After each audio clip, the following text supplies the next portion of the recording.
Could you give me your full name, please? George, George, George Stacy Williams, And where were you born? Lakeland, Florida, And when was that? When were you born? November 19, 1924. Who were your parents? Uh, Cassie May Williams and John W. Williams.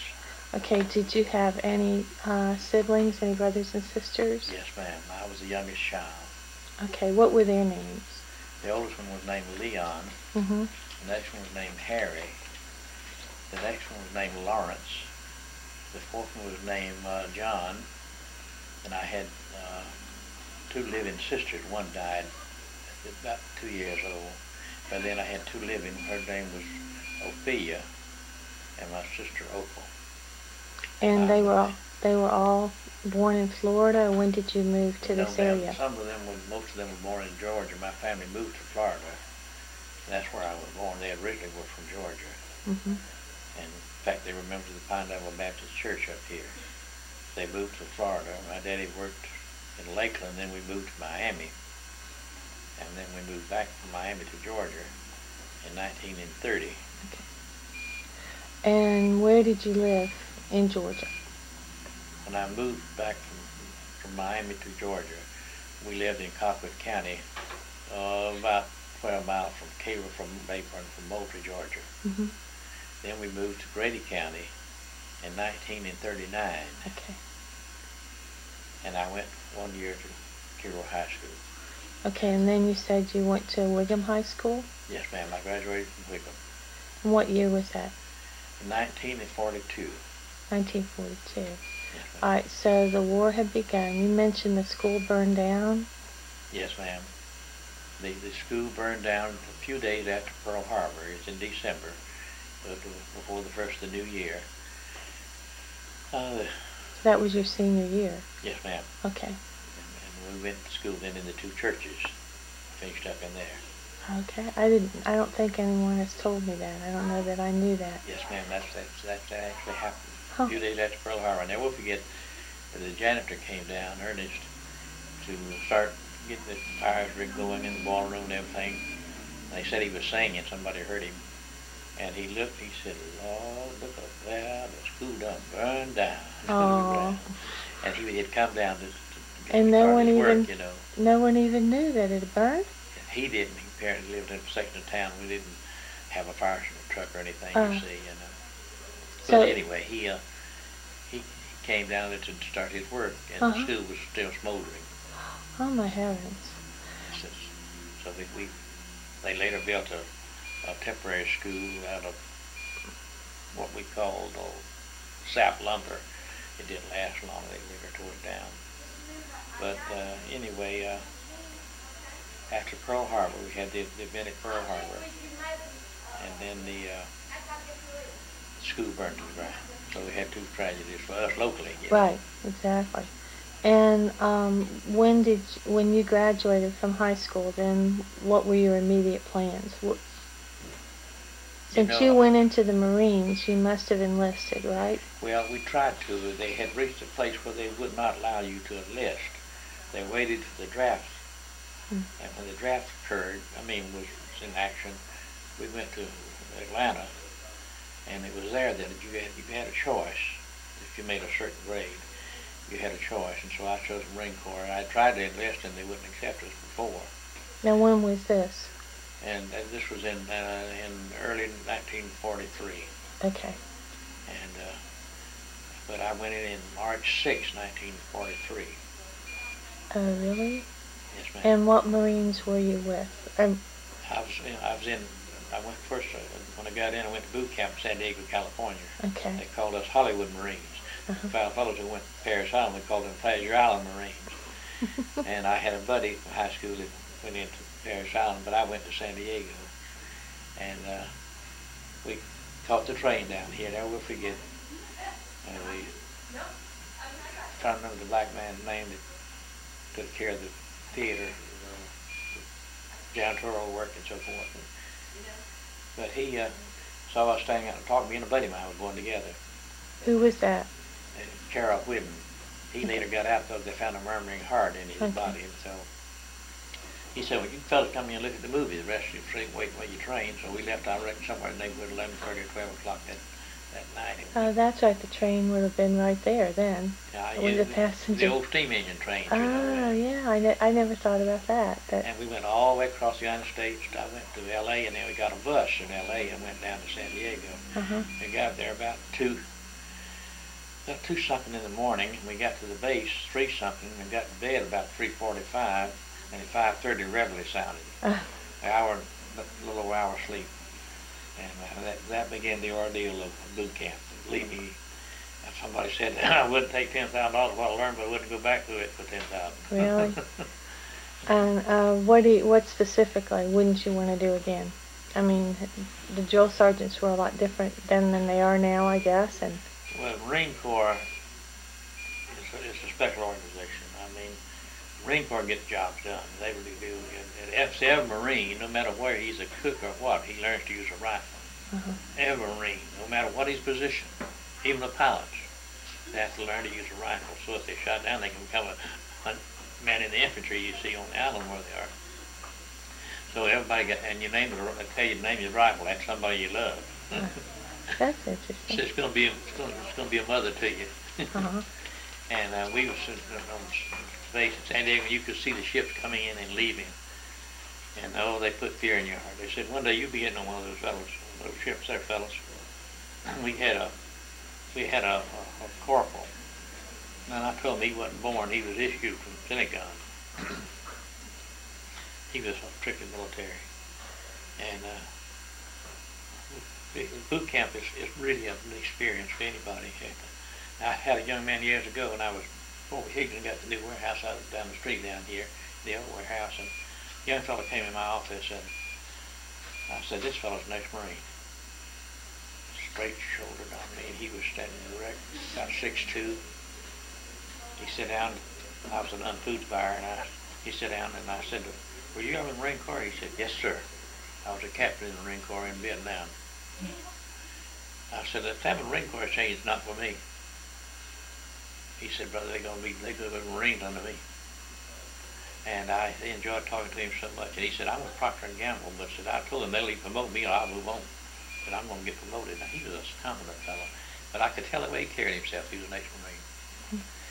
But he said said we had a typical United States Marine group. So we trained them. You know the guys in Desert Storm, Wartkoff said about them. They said, how about the Marines doing in Desert Storm? He said, I won't say they were excellent, I'll say they were great. And some of them looked like they hadn't hardly shaved, you know. But they're trained. They know how to use their weapons. And what, in 72 hours, they either killed or conquered 4 Iraqi divisions, that Marine division. Mm-hmm.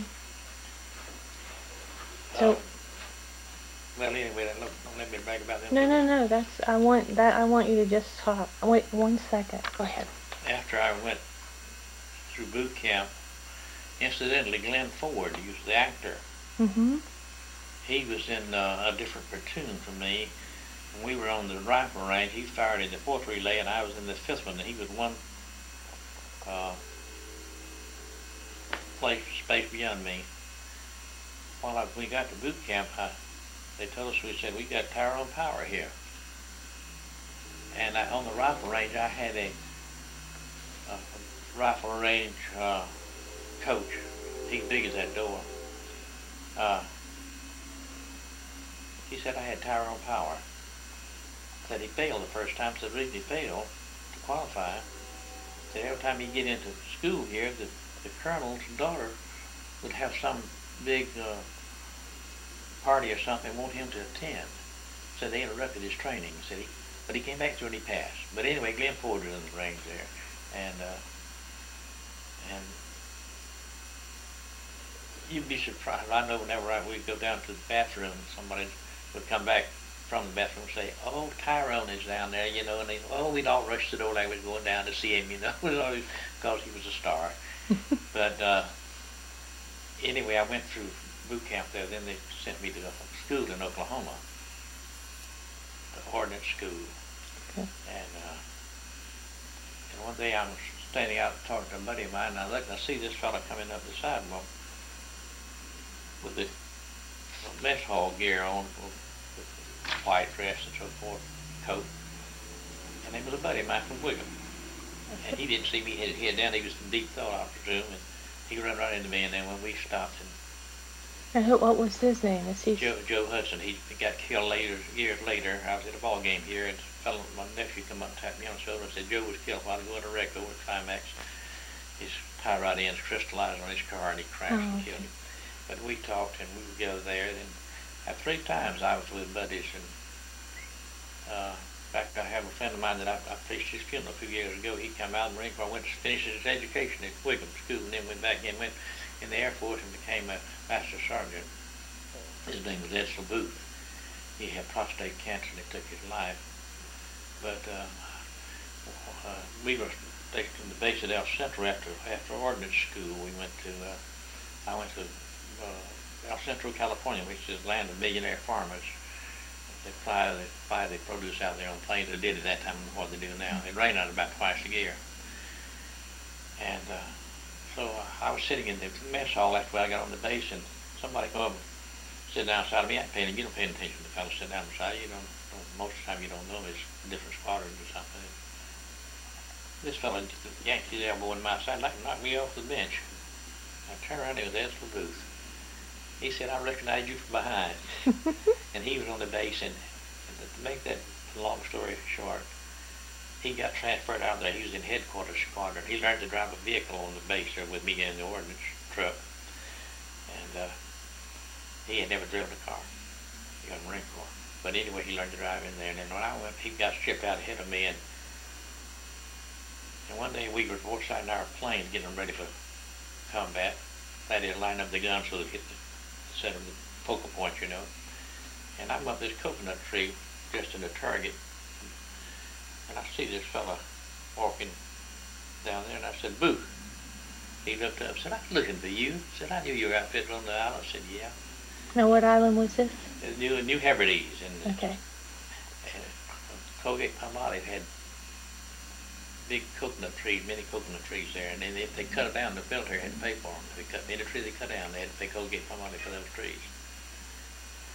And but anyway, I went to my sergeant, and I was at that time I was a staff sergeant, and I went to my leading sergeant and I said, could we go down to the volcano hole? There was a volcano hole on that island which had been sounded by Navy equipment. It was 250 feet deep, and you could see all the way to the bottom.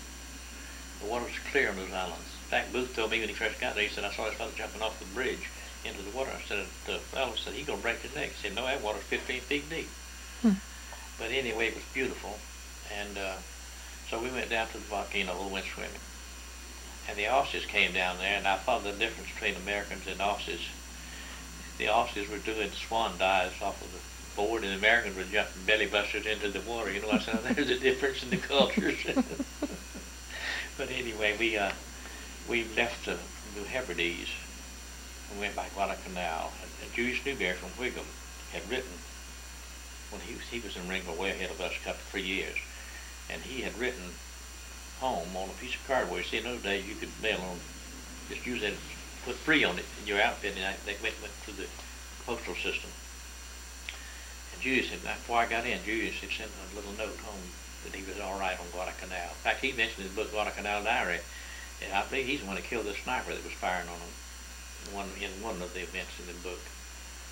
But Julius was on Guadalcanal. I looked at the island, and I had a buddy from Chicago. His name was Beraldi, Italian, and he was married, and he loved his wife, but he just simply couldn't tell her how much he loved her. I mean, he'd say, Williams, help me to write me a letter to my wife. So, and we were looking at, and honestly, this lady that was, though it was shot up, the trees are all just stubs down there on the beach. See, that's where we started to come. Now this is Guadalcanal? This is Guadalcanal. Okay. This is where the Marines Really? started taking us. Now I need to ask you something before. Which Marines were you attached to? At that time, I was in VMF 122, which was a fighter squadron. Okay. It had this is its second tour. Its first tour had come about a couple of years before I got in, they came back to be reformed. They were flying F-4F Wildcats, the old cable gun charged plane, and they shipped a little plane. It just didn't have all that they needed to combat in the sense of quick, like press a button and get the guns charged and so forth. They had to hand charge them, you see. And so, but I was telling you about Baraldi writing that. Okay. And he was telling about, he said, Williams, I love my wife. I said, well, tell her. He said, well, I don't know how to tell her. So I had to use some phrase, give him some phrases, and he'd write them. And as we got to Honolulu, which was for the 1st Marine Division, hit the island, we got Muchamago. And she told him, says, you're writing the most beautiful letters. And he said, Williams, it's because you told me what to say. He said, but that's the way I felt. I said, I know you did. But anyway, we went by Guadalcanal. See, I was on a cargo ship with our equipment. Do you know the name of it? Do you remember? No, ma'am, I don't remember. Okay. It was cargo, and when we had left the state to go, I went over to CBE, which is an escort carrier, which was not a full-fledged big carrier. It was just they called it Kaiser's coffin because Kaiser from the shipyards had made it in mass production, those ships, and when we were in the Pacific, you could hear the water pressure against that ship make it like you pushed in a piece of metal and pop out, You could hear it pop out on that ship. We had 100 and something planes, about 105 planes on which were just being transferred, not operational aircraft. They were being transferred to give squadron replacements and so forth overseas. But anyway, we got when we left New Hebrides to go to the invasion at Peleliu. Peleliu Island was one of the most hard-fought battles the Marines ever fought in the Pacific. And this is the 1st Marine? It was. I was in the 2nd Marine Air Wing attached to the 1st Marine Division. Okay, that's what. 1st Marine Division was almost decimated at Peleliu. These Japanese most of them were 6 foot or over. They'd been in Malaysia and were transferred down there because they knew the hedge hopping that we were doing coming across the Pacific. They were going to need all that they could muster down there to try to keep that island. And I have to carry the wounded. Death was so common to those fellows. We'd carry wounded, pick up wounded, to bring them back to the ship. They'd meet out there on these amphibious tanks. One of them said, "Hey, old Joe got it a while ago." They knew each other well, been through many campaigns together and survived. One of them said, "Well, you came death ever." And they took death as just nonchalant about it. I was amazed at them. And we come back, we had one boy that had been straight by our own planes that they had not kept, communications was poor, and they're moving up. And he looked like a professional football player. He was so big and the blood was flowing out of his side. And I didn't realize I was bloody. The fellow said, "Williams, you need to wash your hands." So I leaned over the side and a buddy was leaning on the other side, and my buddy who leaned on the other side put his hand on a floating Japanese corpse. A major, I believe, in the Japanese army. He'd been killed and floating out in the water. And when he did that, he started heaving, he vomited, and he vomited, and he vomited. But lady, I tell you what's the truth. One thing I'll say for the guys, if we would carry the wounded, and the fellow who was not as badly injured as his buddy, so you take him first because he's worse than I am. There was a relationship that they loved each other, and we carried them. And when that friend of mine leaned over and washed his hands off of them, put it on that Japanese corpse, and vomited, it almost made me sick.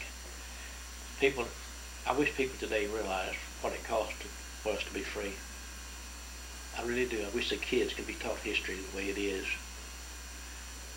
They appreciate this land better. Really would. They'd love it more. Really would. But the 1st Marine Division finally took that island. And I'll credit the Navy Seabees. The Navy Seabees were the old construction men. And they knew how to get the job done. And they were brand new, too. That's right. And they had a slogan. The hard things we do immediately, the impossible takes a little longer. But they took that island. See, Japanese, we had destroyed over 100-something aircraft. The Japanese on that island, they couldn't get off because they didn't have gas. Mm. We cut them off. But I counted that morning as we went in the island, as First Marine Division went in, I counted over 5 airplanes off our carriers in the air. I saw one hell diver come in over the island. That was a dive bomber called a hell diver. He came in over the island with his bum load intact. Mm-hmm. And AA hit him and blew up the plane. In the air. It was just devastating. Of course, people all knew to me. I was a little country boy from Grady County and never seen anything like that. But now, do you know what aircraft carriers were offshore? Do you remember which? no, ma'am, we didn't see the carriers. We Okay. just saw the The plane. planes. Now, I watched this.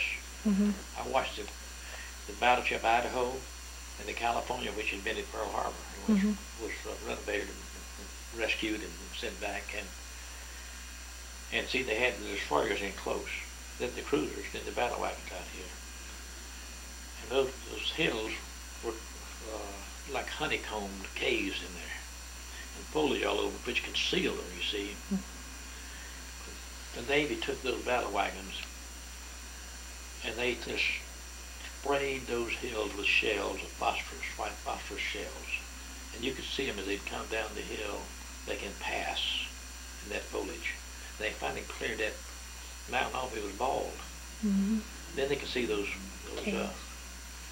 catacomb caves. Japs were in there. And once they got those hills cleared, then they had been, in fact, our squadron and other squadron on the base, see, I was in the VMF 122, and we had, I don't know if you ever seen Black Sheep Squadron or not on TV. Mm-hmm. They had Corsairs, that's what we had, Corsairs. Our squadron in the States was replaced F4Fs with F4Us, which was Corsairs. And Japs were still in those caves. So what the shortest bombing mission in World War II took place on that island. Our planes would load napalm in gas tanks, belly tanks, put grenade fuse on top of them, and then drop those white phosphorus shells off. White phosphorus, white phosphorus napalm, forgive me, it was napalm, which is a mixture of gasoline and powder and so forth. It made a jello-like looking substance. And they drop it from those caves, and then they'd take an artillery piece out here and drive that metal tank of the napalm in it into those holes, those caves. And see, when they burned it, just was like a vacuum. It just sucked the air out of there, and the Japanese died. And that's why they cleaned that hell out. I have another buddy was from Kill. He's dead now. He was a scout and sniper in the 1st Division. He worked for me when I was shipped with Turkey Higgins down here before I went to the new warehouse where I was done through the fire. He worked for me. He was a scout and sniper. He said, "Williamson, I'm going to tell you what's the truth." He said, "I had a buddy from Chicago." And said, and you didn't move after dark. Because if you moved, they shot you. Thinking you was a Jap. And he said, grenade was flung by the Japanese into our foxhole, and he said, "I heard it just tear his side." He said, "But I couldn't get up and get any help." He said, he told me, he said, "Clark, I know I'm going to die. So when you get out of here, you tell my mom and dad, my mom and my sister where I was at and how I died." He said, "Yeah, I will." He said, "I regret I never did do that. I promised him I wouldn't." But he said, "I heard that grenade just tear his side." He said, "It just done something to me." He was my buddy. But anyway, the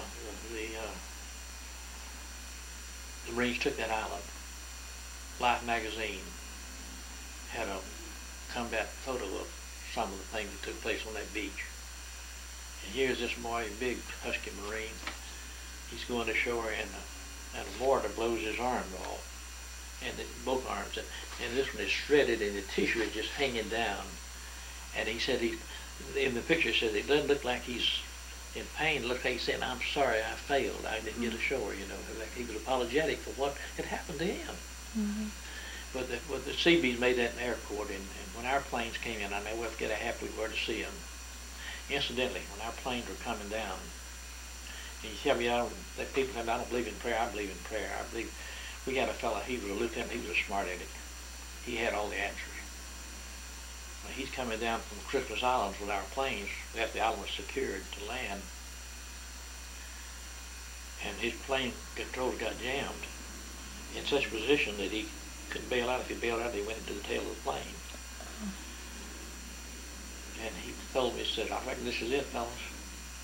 They said, keep fighting those controls. He said, no, I've done all I can do. 250 feet off the water. 250 feet off the water, they estimated. He pulled his control and they responded. He pulled that stick in that plane, gained power, climbed back up, he got in formation and landed. But I believe he's converted, because he was never the same man again. That young man, I'm telling you, he was humble. He was thankful. And I believe back in the States, an American mother was praying for her son. Mm-hmm. And God said yes, and saved him. But I can tell you something else. That we had a fellow in our squadron, and he had a brother-in-law on that island in the Seabees. They met together there. And he had a kid brother who was in the Air Force on, I believe, B-17s out of Guam. This boy had lost two brothers in Europe. One day, our formation come back incomplete, and he was missing. This who would be the third son. Mm-hmm. And he lost his life, and his brother-in-law came over and said, "Where's John?" We said he was killed this morning. Then they decided to send the kid brother home. They were from South Carolina. Decided to send him home. And the plane he got on to come home cracked up and killed him on another island. Oh my God. So that, like the Sullivan brothers, there was five of them. You see, they was four. This family lost four brothers, four sons. I mean, they were four brothers. I have those memories. I really do. I think about them, and I'm so thankful I could get back. I saw guys get down and kiss the ground, and it's still a great with the failures we've had. We're not the same people that we were then. I mean, the morals have declined, and we said no prayer in school, and these things, and it's costing us. It's costing us. I don't have any sense, but I got enough sense to realize new legislation got out of schools, prayer, Bible study, the Ten Commandments. That's why you're reaping murder in schools and things like this. And then people who are supposed to be sound thinkers can't see that, because they need the Lord Jesus as their Savior. That's what they need. They need a Savior. And the natural man can't understand spiritual things. But anyway, I'm messing up your... No. Well, I tell you now, this is a great country. With all of its failures, it's still the greatest. And I'm glad my family was raised here. But I'm thankful for my time in the Marine Corps, and I'm grateful for the buddies I had in there, and what I saw accomplished. And back in 96, it was 96, I believe it was, yes. My wife got a first cousin who retired from the Marine Corps, Buck Collins. You may have something. Oh, I know him. Buck. He's a proud Marine. Well, Buck told me, he said, "Stacy, your squadron is VMF 122. It's still active up in Beaufort, South Carolina. So they have an open house. You want to go up there?" I said, "Yeah, I'd love to go." So we drove up there, and when I got on the base, he said, "Let's stop and get a bite to eat." So we pulled in there, and I looked at this young fellow and said, "No." I said, "Young man, how old are you?" He said, "I'm 19, sir." I said to myself, "Well, I was that young." But anyway, we went to the base, and the Navy, the Blue Angels were there that day, and I looked at the guys in the squadron. Of course, they had a Crusaders aircraft where we had propeller-driven planes. And I looked at them and I said, 50 years ago I was in this squadron. 50 years ago I was in this squadron. And look at those young fellows. Marine Corps gets them young. One reason they like them young is that a young man won't question orders. He has confidence in the fellow that gave him the orders. He believes that he knows what he's doing, so he'll obey the order. And they get young men, and they get the job done. They get it done. You got to give them that credit. But anyway, I went up there and watched that, and I looked at that, and it brought back so many precious memories. Of course, different planes, different personality, of course, but memories of the days I had in the South Pacific, my vacation.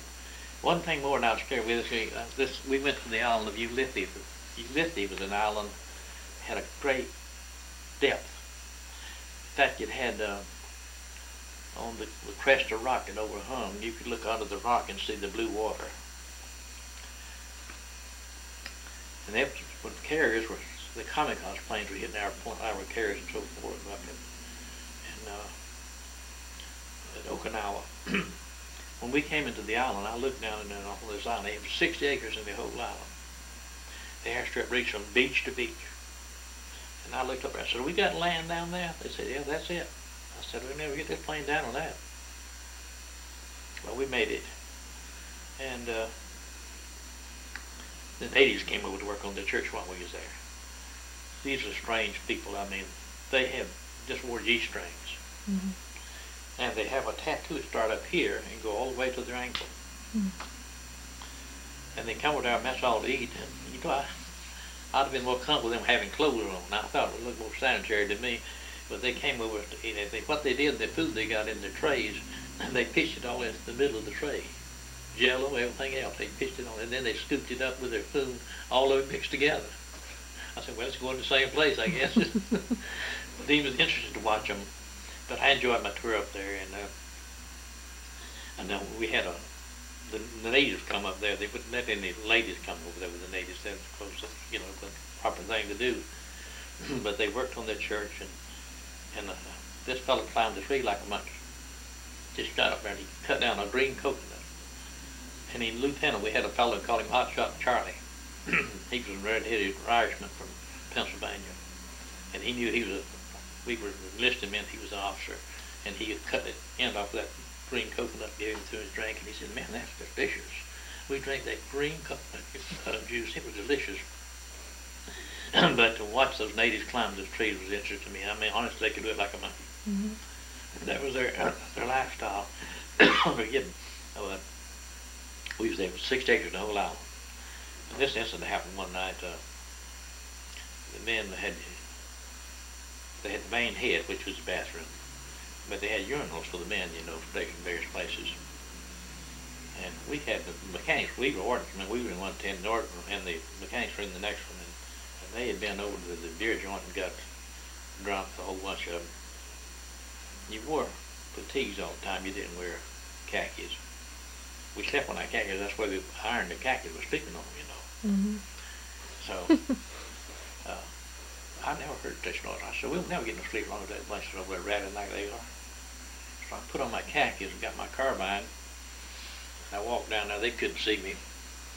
I stopped at the head of the tent, pulled back the flap. I said, if this stuff is knocked off immediately, I'm going to march a whole bunch of you to the office of the day. I mean, it dried up instantly. And I went back, and they said, Williams, they shut up. I then began to murmur. My mama said, who was that? So I got my rifle again, and I eased back down there. I said, you fellas didn't hear me? This time it dried up, I mean, completely, and we all got some sleep. Now, the next morning, the mechanics were down there, and I said, well, Cox, didn't y'all have a party last night? I said, yeah. I said, something. And they had, I couldn't use the vocabulary. The guard came out there and said, I started to get up and deck him. That was just propaganda. But anyway, I said, yeah, it's amazing what a little fellow with a rifle can do. He said, Willie, was that you? I said, yeah, let's take him down there and give him a bath. We had to be entertained. And movies was something special. I saw guys cry singing the White Christmas, fellows from up north. Detroit singing White Christmas. And on that island, the tears rolled down their cheeks as they looked at the movie. Oh, it was just, you have some things that you can have treasured memories of, you know, and but movies were special. And let me share this with you. This really happened to show you him.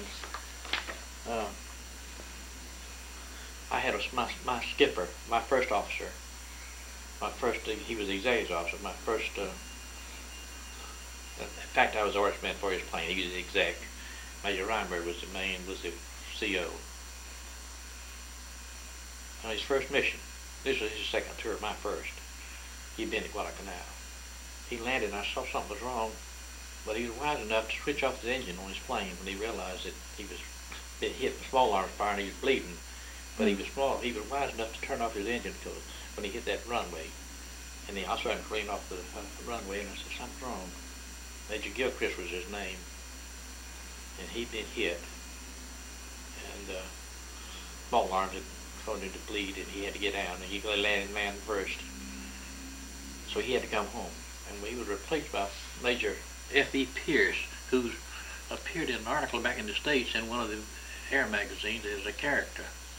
He was 6'2", from Coronado, California, had a 28-inch waist. He was an ace from Guadalcanal. One day at Guadalcanal, he stayed up. That's where I was ever in the squadron. He stayed up after he shot in both legs, flying on the left foreoff, and shot down 2 more Zeros before he came in, even he shot in both legs. Now, he was a gentleman. The officers and this men had to eat together when we first got there, and have a line, chow line. And he would get in the end of the line. If I was the last man, he joined behind me. Now, here's the commander of the squadron. This is the CO. His officers, men under him, would get in, drag the line ahead of him because they were officers. Had flight coming up. They had to get through in a hurry. But he wouldn't drag the line. And he talked to the enlisted man as though he was an officer. Mm-hmm. Well, we had a material sergeant. I believe he could have sold an Eskimo an ice box.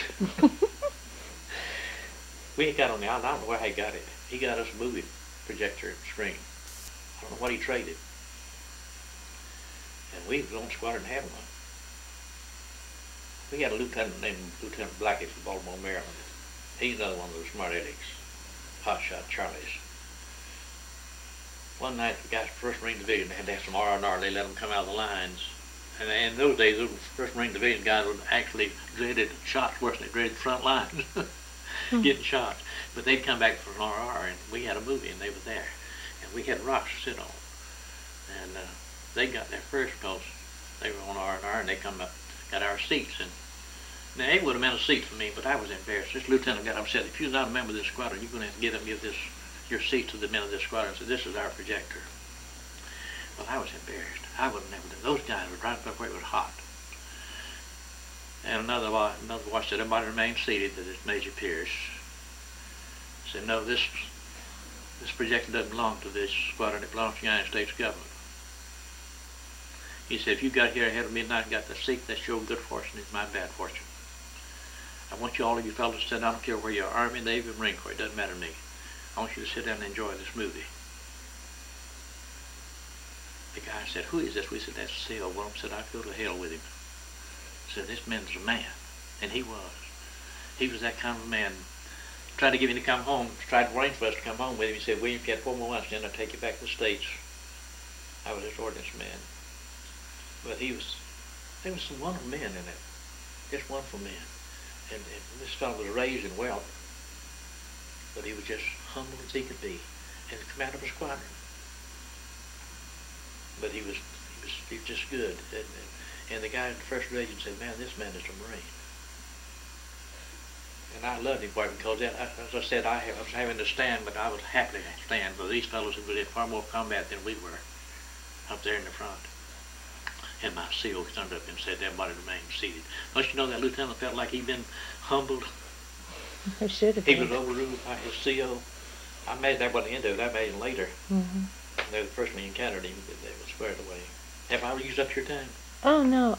Let me ask you, exactly now, what did you do? I was an ordnance man. I loaded the guns and the bombs on fighter planes. We had. Did you make them? Were they already made? They already made. Okay. No, man, we just got them already made.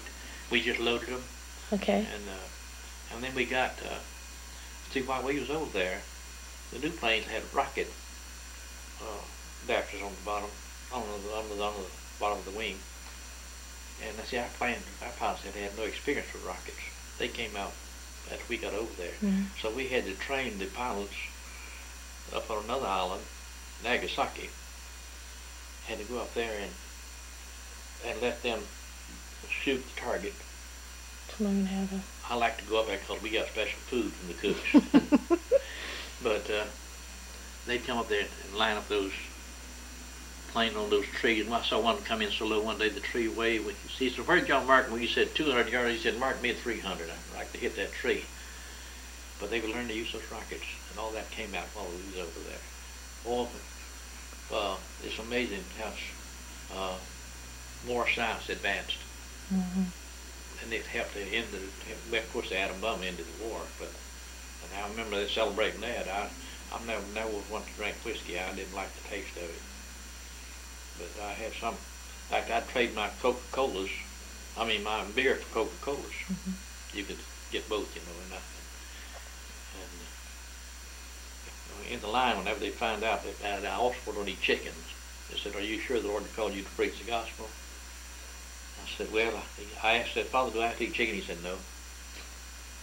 But anyway, when they found out we had chicken in the mess hall, they said, "Hey, Williams, come up here." I said, "What?" He said, "They got chicken. I want your chicken." So I get placed in line because they had chicken. You were popular then. But anyway, it was a good bunch of guys. I wonder about them today, where they are. Some of them, I'm sure, are Especially deceased. Pierce. Did he make it home and everything? Ma'am? Commanding Officer Pierce. Did he make it home? Yes, ma'am. Yes, ma'am. He came home. He tried to bring us with him. Oh, that's when you were He said, "I want you talking. to go to state." He said, "I'm afraid they put me on an office because he was at age. He figured he'd be taken out of combat." About how old was he? Do you remember? I would say he was in his 28 to 29. Oh, okay. He was old. That's right, those pilots. And he said like that, but because of his expertise, his knowledge, he would be used to train others, Right. As I said, he stayed at Guadalcanal after he shot both legs and shot out. And to show you the kind of man he was, we had a man out taking care of pots and pans, keeping them hot to wash your mess carrying. And we came out to one and he said, "Yo, guess what happened to me a while ago?" I said, "What happened?" He said, "The skipper come out to me, right keeping the fire going, and said, 'Guess what happened to me?' And I said, 'I don't know, sir.' He said, 'My Purple Heart caught up with me.'" Oh. And he told that with a private. Told that to the private, shared it with him. That's the kind of freak like loved him to death. He was just a CO. I like to tell you one other thing, you won't believe this one. We had a artillery sergeant ordnance sergeant from Michigan, I believe. His name was Yarger. We had a bunch of transit personnel officers, staying down in our area. And Yarger called one day and said, "I want each one of the departments down to send me a couple of men down here to police these grounds and clean up this modern area." The skipper down there said, "Who is that?" They said, "That's Sergeant Yarger." He said, "He wants me." He said, "Let me have it." He said, "Yarger?" He said, "Yes, sir." "Haven't you got transit personnel down there and officers?" He said, "Yes, sir." "Captains, lieutenants." He said, "Get about 8 or 10 of them out there and let them police that area. They didn't do anything." What could they say? The skipper was a major. They had to get out and police the grounds. These men are down this line because we need them down here. If them officers to do nothing on the transit and the personnel, let them clean up the area. Let them clean it up. And they did. That's the kind of man he was. People loved him to death. You have to admit that's a rare jewel. Mm-hmm. So he'd probably be about 88 now, or? He'd be, yes, ma'am. He'd be, and if he's alive, he's in his 80s. Well, in his 80s, maybe close, maybe 90. He was a combat pilot, and he had a brain and skill. He wasn't at the reunion, or? My squadron's never had a reunion. Really? We never had one. We was all so scattered, and see, there was only not that many in a squadron. Versus a unit like infantry or something. Yeah. Now, what other places were you on? And when did you come back? You were there when the... Right after Nagasaki and Hiroshima. So you were there when the bomb? Yes, ma'am. And we celebrated with... Like when you said... And so that was in 45, right? Yes, ma'am. That was in 45. August, right, of 45. 45. And could you feel it? I mean, how close were you to Japan at that time? I was down at Peleliu in the Western Carolinas. You still were there? Yes, ma'am. Now I was dressed to go to the operation in Okinawa. I lost a buddy on Okinawa here from Cairo, Grady County. Who was that? Earl Gaines. Okay. Okay. Earl lost his life on Okinawa. And Clark told me, and Clark's when I tell you, I was a scout sniper, the 1st Division. His unit went up to Okinawa, and he told me, he said, Stacy, I'll tell you one thing that breaks my heart. He said, we being fired on from the cave up there on Okinawa. And said we had to stop it. So we scurried around it and come in behind the cave and throw grenades in there. Mm-hmm. And got where that Japanese machine gun was and killed the operator of the gun and all of them. He said the thing broke my heart, and I got in there and said there was an old gray-haired man and an old gray-haired woman in there. Said that they were killed too. Said we didn't know. You can't help those things. You got to protect your outfit and your own life, you know. Well, they forced them to fight in Okinawa. Do you know Mr. Davis, Eason Davis? I know Eason. Yeah, Eason. Yeah. A friend of mine. And well, he was at Okinawa. And I didn't realize that. Yeah, and he's become like a daddy to me. He's a wonderful man, and he said that they would take the children out of the schools and make them fight, put guns, and you never knew who was sympathetic to the Japanese and who wasn't. So you just, Well, that's where Earl Gaines lost his life there. Mm-hmm. And Eason was a character. I went to high school with Eason. And his brother. Man. And his brother. Oh, yeah. Eason, we were taking Miss Honey years ago. Her husband used to run a radio station here. She was teaching in high school. And she's also teaching the veterans at night. And we were taking typing. And Eason was like everybody else. He was drawing subsistence allowance. And he'd never typed his life. He wasn't even interested in learning typing. And he was up with his wings spread, and typewriter like he was going to fly, She said, Mr. Davis, can't you get this? Everybody else is getting it. He says, you've got a problem, ma'am. She says, what is it? He says, you're trying to put a quart into a pint container. I can't believe. Yeah, Easton, he's a great mechanic. Oh, yeah. Okay. I thought the world about him. I thought the world of Easton. Remember, he lost his wife. Yeah, Easton is a fine man. Well, if you want to see him, he's at Hardee's every morning. He used to laugh at us. I had some buddies up there in that night school. In fact, a friend of mine, an old ex-Marine, Howard Merritt, Cairo, the Lord called him to preach, and he told me, he said, the Lord's called you. I said, no, the Lord hadn't called me. And, people, they think I've been eating too many hamburgers when I say something like this, but one night I was in that class, and I said, I think this boy he was an ex-Marine, but he was shy. I said, I'd believe he'd blush if his wife spoke to him, But he thinks the Lord's called him to preach. Great day of life. So bashful. And one night I looked out the window at something, and I looked back at him, and I didn't see him. I saw the face of the head of what I would think the Lord Jesus looked like, with even the long hair and everything. And I had more hair then. And I could feel it tingling and stand up on my head. I said, Lord, I believe you called him. And he's got a son that's a theologian today. And what was his name again? Howard Merritt. We discharged the same day in Cherry Point, North Carolina, and didn't even know each other. He graduated in Cairo, and I graduated in Cleveland. And we stood the same formation and didn't even know each other. He remember seeing us jump the fence and run and get in the car. A buddy of mine had a car. He said, I remember that. Now, what was it like to be discharged? Oh, joy cannot be explained. It's such a joy. And now, you said you really didn't keep in contact right away. I mean, I'm sure the initial just in general, with probably the men that were in your unit. Did you, because I'm sure initially you just lose glad. Addresses. They give you addresses, and moving around you lose addresses. Right. I had a buddy who was a Hispanic, named Moedano. He was from West Virginia, but he had moved to Brooklyn. And he'd been to drink. And when he got drunk, he wanted to fight everybody. Mm-hmm. and he wasn't big enough to be fighting everybody. But he'd tell me, Williams, I like you. I'll take care of you. But I don't like so-and-so. I'll cut him. A lot of times people like that think about knives, you know. Mm-hmm. And I wonder what happened to him, but he was kind and good to him. And he taught me a little bit about Spanish. He said his name was Jack. He said in Spanish that's Joaquin. Mm-hmm.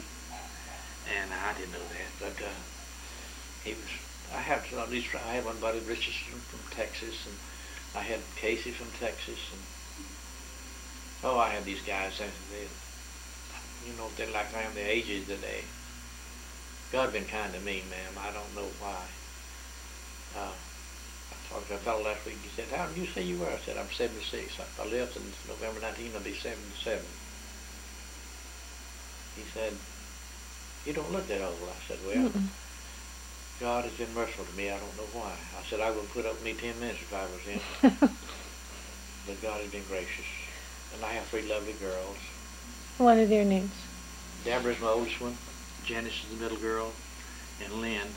Lynn, I tell you, you might see something about Lynn once in a while. She works for the city. She put the road net in over in Lynn Gwaltney in Thomasville. Oh, okay. My oldest girl, Deborah, she's going to be retired from the state. She's a computer programmer for the state.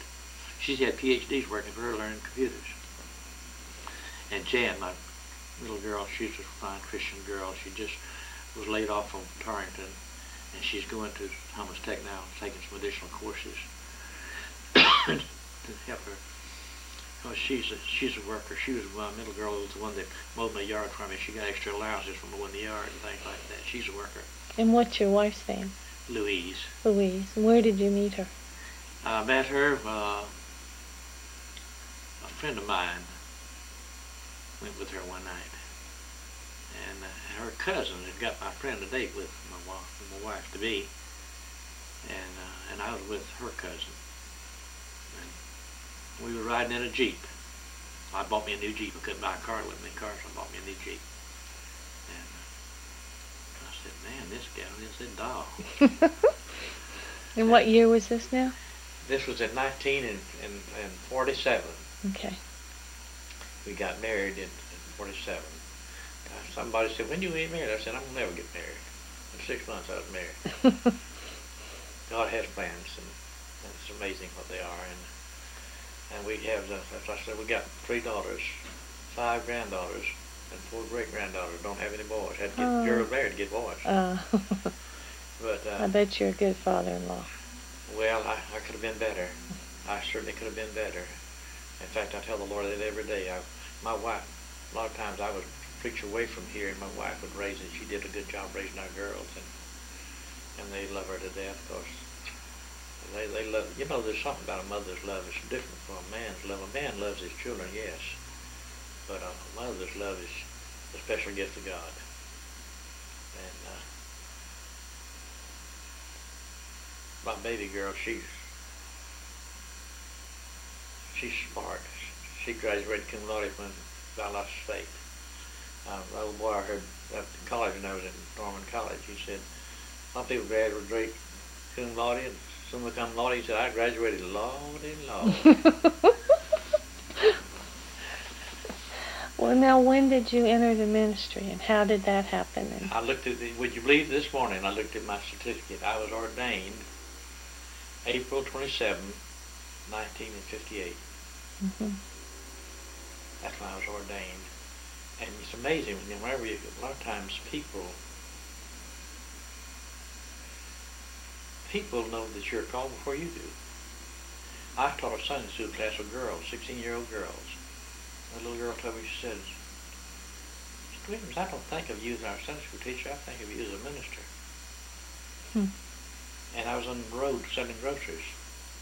And a fellow said, "They see that, Mr. Williams said, you're a Christian. I mean, you're a preacher." I said, "No, sir." You'd be surprised how many times those things happen. And it makes you feel strange. I mean, I don't know how to describe it, except it's just, you just feel odd. And you say, "Lord, are you really called me?" And so I tell people I don't eat chicken. They said, "Are you sure the Lord called you to preach? You don't eat chicken?" But it happened psychologically when I was a kid. It happened when we moved from Miami, Florida to Georgia. I'd never seen a farm. And my father, who had farmed in the past, they had set eggs and hatched out little chicks, and I picked me out one for a favorite. And he'd sit in one hand and eat out of the other. And I asked my mother, could I have it? She said, yeah, you can have it. But his number came up. And they killed him. And I wouldn't eat that chicken. And since then, I know it's psychological. I know it. And I wish I could turn it off. My kids, they all eat chicken.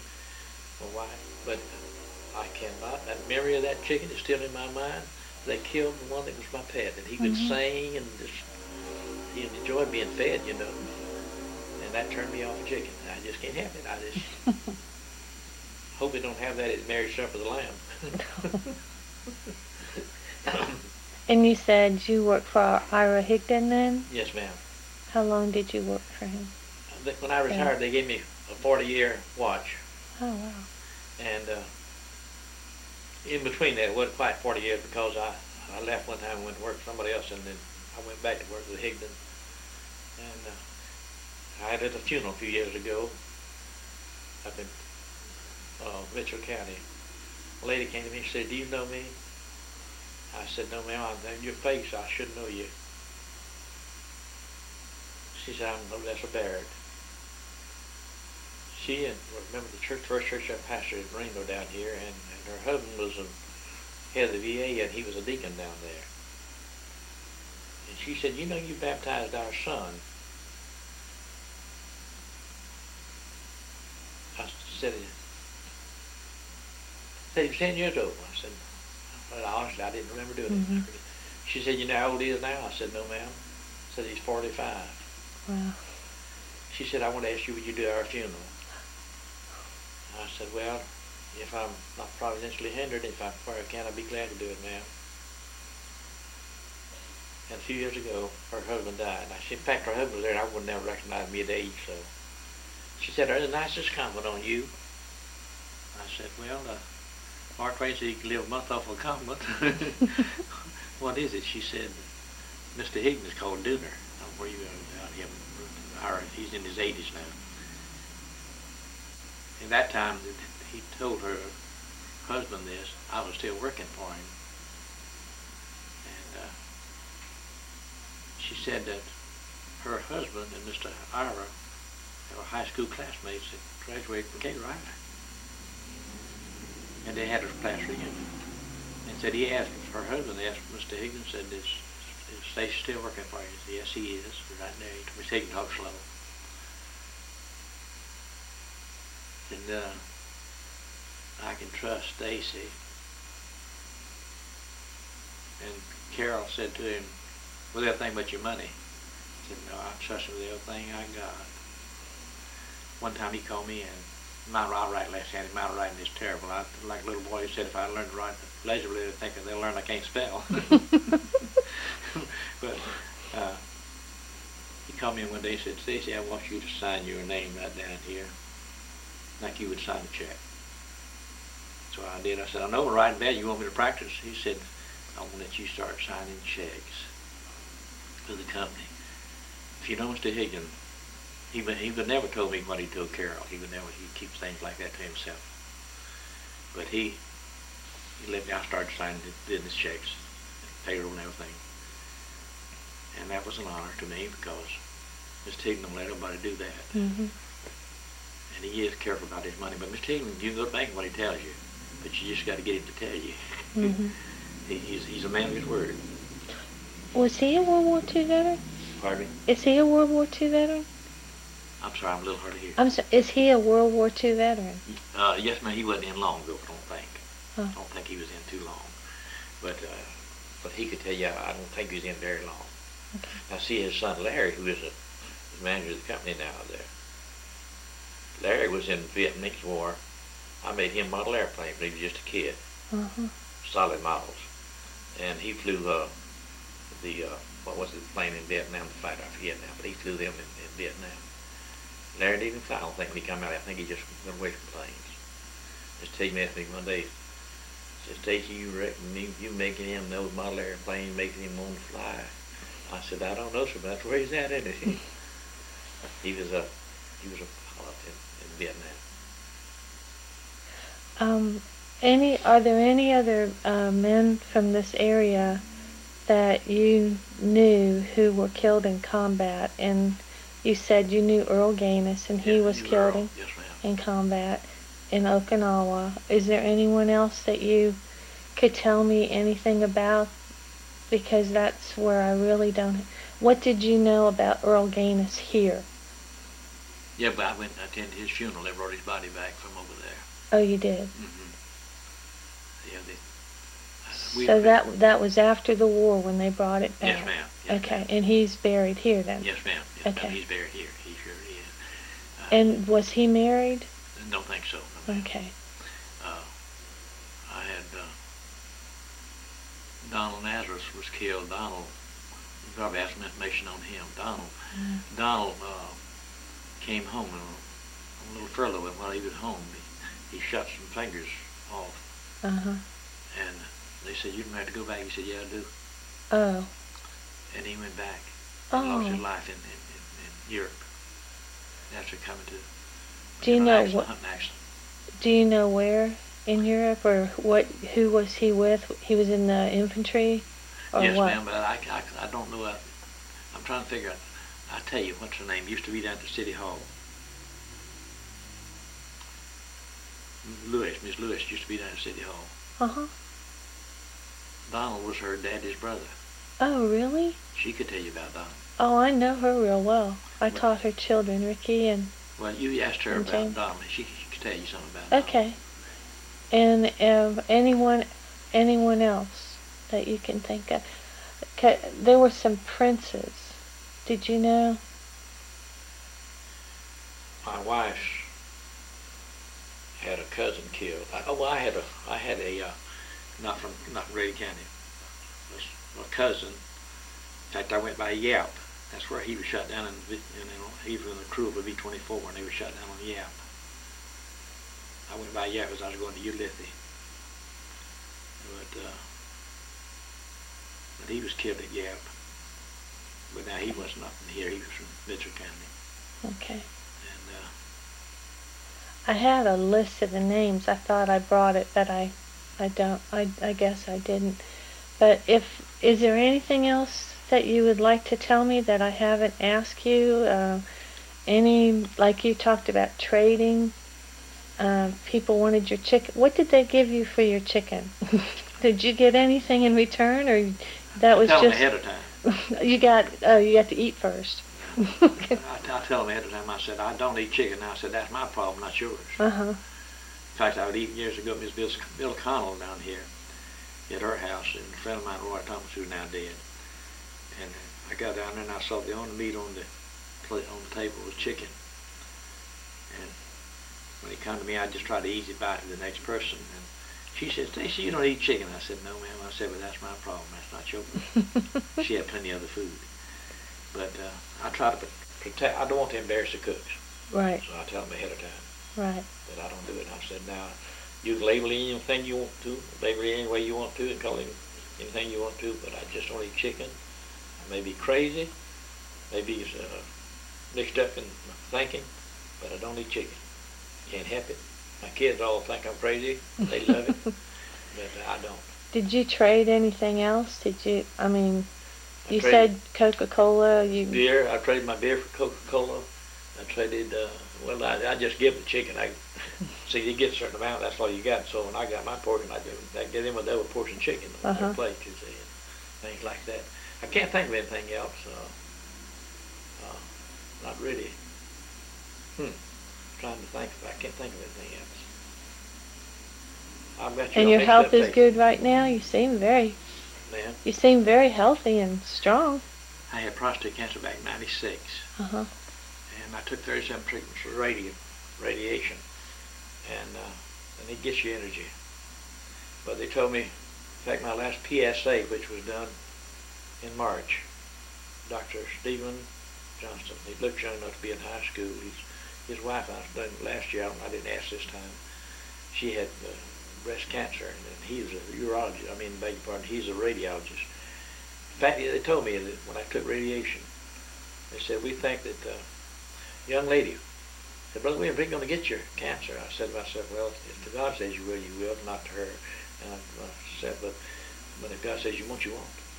So he told me, he said, we think you're cured. And I'm thankful. My PSA, my last was 0.19.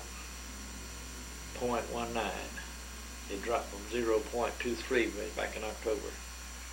So the reason I had it was 8 point something. And my urologist recommended that I take radiation.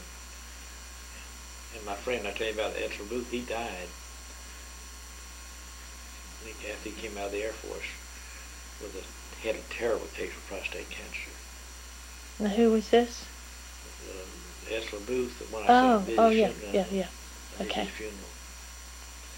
But and is he related to Carl Booth? I don't know. I don't recognize Carl as being somebody that I knew. Okay. He had a brother named Lester, and not one named Calvin, I believe. Anyway, Lester was on the Yorktown at Midway in the Navy, and his brother was on a destroyer. And the destroyer got sunk at Midway. And Lester ship rescued him. The two brothers were together. They came back to Pearl Harbor. Wow, that's great. When I was in service going through El Paso, Texas, I'd come home and they canceled my furlough. So turn to this base immediately, and I said, "Oh, we're going over then." So between Whigham and Bainbridge, the MPs came by and said, "Let's see your furlough papers." I just handed them a telegram and said, "Furlough canceled." They said, "Oh, I'm sorry, fella." But anyway, I'm going through the El Paso station. Willie Mac Maxwell, whether you got anything on him or not, he was the ex-Navy man. Willie Mac Maxwell was in the Navy in World War II. And I'm going through, we had taken geometry together at Whigham's High School. I'm going through, I'm sad. I mean, that old lonesome railroad sound of those old freight trains just make you homesick. And I'm running through the El Paso station to go to my train, and I received a settle. I said, I believe I know him. And he returned around. It was Willie Mack, and we shook hands. He said, I'm going to the East Coast. I said, well, tell everybody hello if you go by Whigham. He said, well, I will. And small world.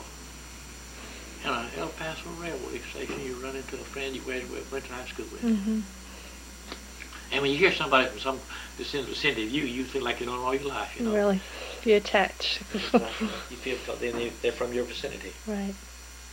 You feel really happy to see them. I was on when we went from Peleliu to go into Guam to get ready to come home. Okay. I was on LCI, and I get seasick. I get air sick, I get seasick. And I had a buddy from Chicago, I'm trying to remember his name now. He was of Polish descent, and we just got started. And I looked at him over there, and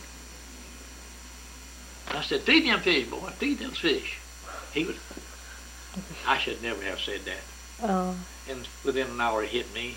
I went down to my shack, and they brought me food all the way to Guam.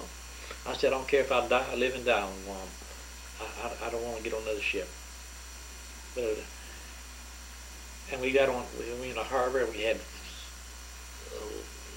sea rations all the way. Now tell me about the food. When you had better food, you said you like to go to one place because you got better food there. What kind of food are we talking about? What was your daily? Or would you? Just food in general. Yeah, but some of the best cooks I've ever eaten behind are the servicemen cooks. The best pork chops I've ever eaten was fixed while I was in service. Okay, so you had pork chops, you had plenty of meat, but now on the ship, how crowded was it coming home too? Was it pretty? Well, I came home through the Pennsylvania, battle wagon, Pennsylvania. It was hitting Okinawa. They thought it was one of our planes. But it's a Japanese torpedo plane. He went out and dropped a torpedo and hit it. And I talked to the sailors. Say they come to Guam and they put it in dry dock and patched it up. It originally had 4 screws and ended up with just 2 pushing. And they got to Guam and got dry dock, got it fixed, and we got ready to come home. We were coming home to Pennsylvania, me and some of my buddies. And 1,500 miles out of Seattle as we on our way home. That ship, one of the screws began to vibrate to break loose that patch, the metal patch on that thing. And so they had to go down and cut off that other screw out, left one screw, written out of 4. The cruiser line was with us, the destroyer Walt was with us, escorting us. I know they were discussing it because they had to creep, because that's all we could do. One day they got a tight right turn out, the rudder jammed, they went around in circles, so they could go down and get that squared away. But anyway, I'm in this line on that ship, and I said to the sailor, I said, "What's this line?" He said, "This is a gee dunk line." What's that mean? That's what I asked. I said, what in the world is gee dunk? He said, "That's ice cream." I said, "I'm in the right line then." And it was ice cream called gee dunk. Oh. Gee dunk, ice cream. But, must be G-I-G, do you think? You know, I'm just guessing how it's spelled. But we finally got to Seattle, to Bremerton. We went and landed at Bremerton, then you go across the strait to Seattle. That's when I saw guys get off and kiss the ground. Mm-hmm. And we started down that. Oh, let me tell you this episode with you. You won't believe this. The ingenuity of American servicemen. We're coming down through Oregon. Beautiful country. All that country is beautiful. And we saw, the train stopped. And these guys saw the sign where it said beer. It must have been about 150, 200 yards off the track. They said, maybe the train will be here long enough we can go and get us a beer. So they sailed off the train. Then the train took off. Oh dear. And were you with them?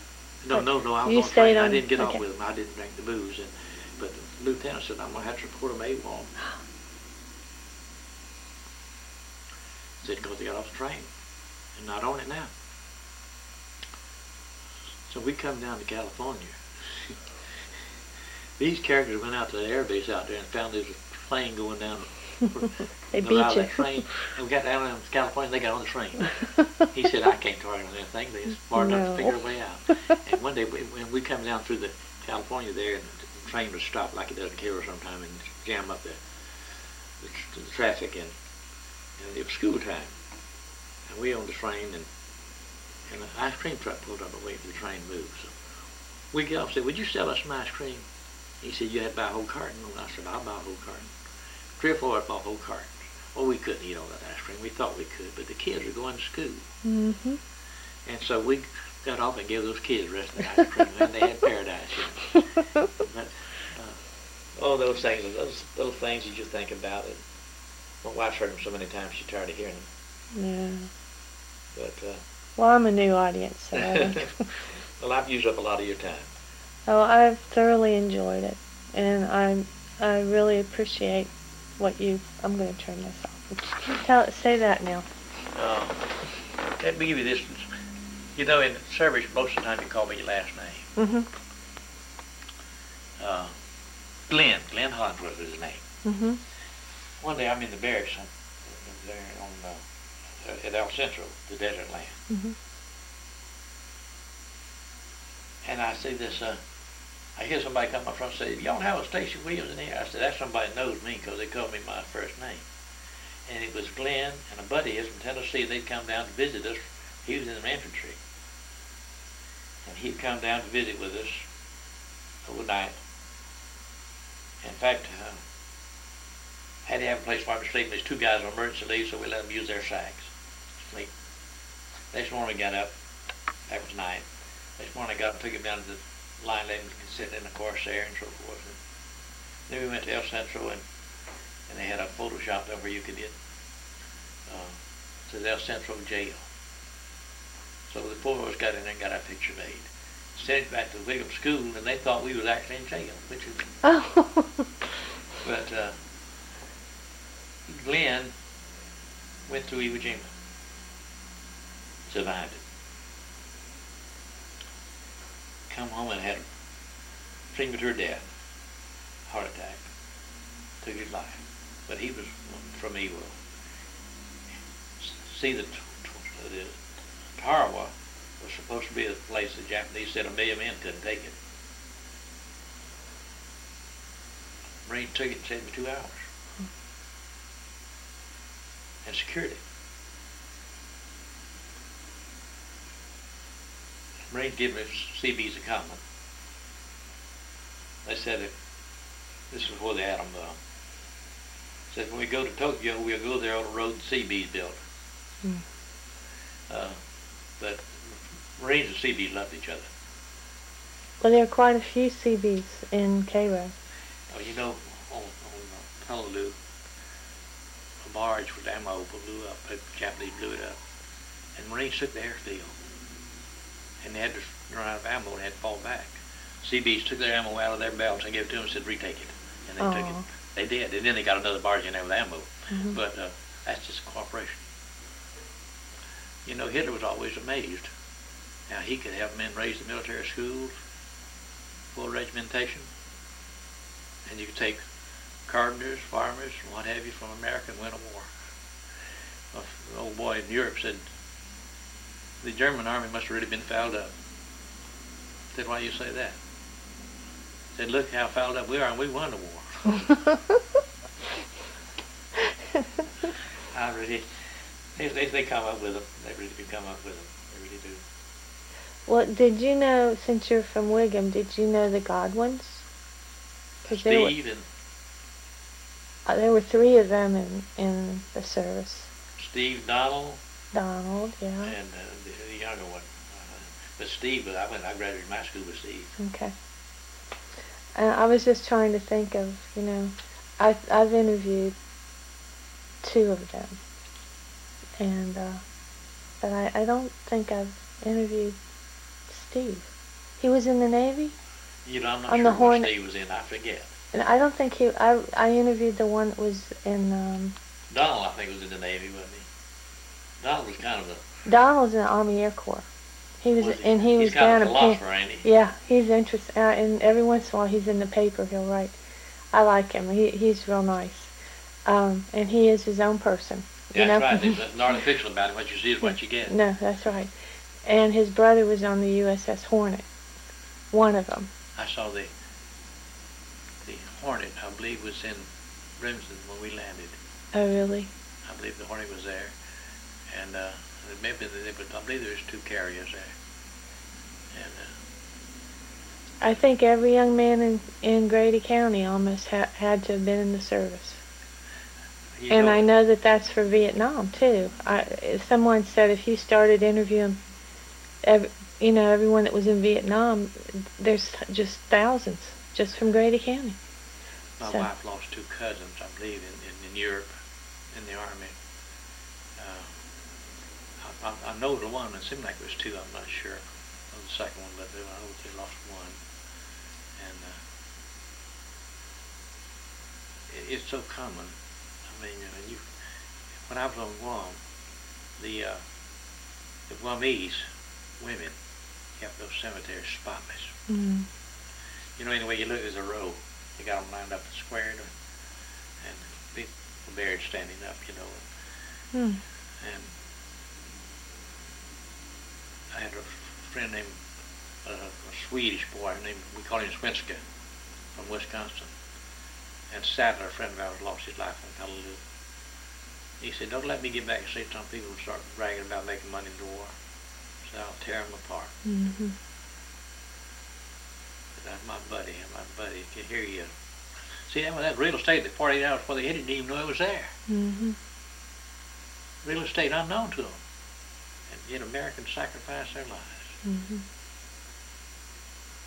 And they were just boys, too. That's right.